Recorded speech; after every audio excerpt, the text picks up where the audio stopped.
হরে কৃষ্ণ। রাধে রাধে। শুদ্ধ ভক্তির লক্ষণগুলো কী কী? ভক্তির অসামিত সিন্ধু চতুর্থ পর্ব নিয়ে হাজির হলাম। তো চলুন শুরু করা যাক আজকের আলোচনা। এইভাবে শ্রীমদ্ভাগবতে নির্ণয় করা হয়েছে যে ভক্তি সহকারে ভগবানের সেবায় তৎপর হলে চণ্ডাল কুলোদ্ভূত মানুষও বৈদিক যজ্ঞ করার যোগ্যতা অর্জন করেন।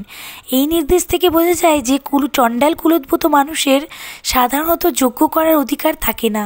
বৈদিক যজ্ঞ করার অধিকার ব্রাহ্মণদেরই আছে। অতএব ব্রাহ্মণ না হলে কেউই এই কর্ম করতে পারে না। পূর্বকৃত কর্ম অনুসারে মানুষ ব্রাহ্মণ বা চণ্ডাল কুলে জন্মগ্রহণ করে।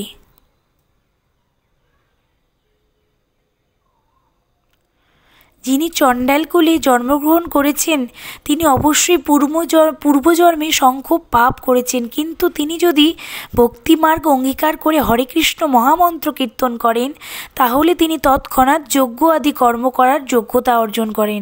তার সমস্ত পাপ কর্মফল তৎক্ষণাৎ দূর হয়ে যায়।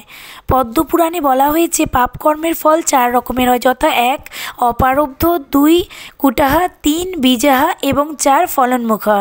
সেখানে এও বলা হয়েছে যে কেউ যখন ভগবান বিষ্ণু শরণাগত হয়ে পূর্ণরূপে ভক্তি সহকারে তার সেবায় তৎপর হন তখন তার 4 রকমের পাপ ফল তৎক্ষণাৎ বিনষ্ট হয়ে যায়। যে পাপের ফল ভোগ হতে চলছে তাকে বলা হয় ফলন্মুখ। হৃদয়ে বীজ রূপে যে পাপের ফল হয়েছে তাকে বলা হয় বীজ। বীজের উন্মুখতার কারণকে বলা হয় কূট, এবং যে পাপের ফল এখনও প্রকাশিত হয়নি তাকে বলা হয় অপ্রারব্ধ। পদ্মপুরাণে এই বর্ণনা থেকে বোঝা যায় যে জড় কলুষ অত্যন্ত সূক্ষ্ম। এই সূচনা ফলন পরিণাম এবং দুঃখরূপে তার ফল ভোগ এই সবই একটি বিশাল শৃঙ্খলের অন্তর্ভুক্ত।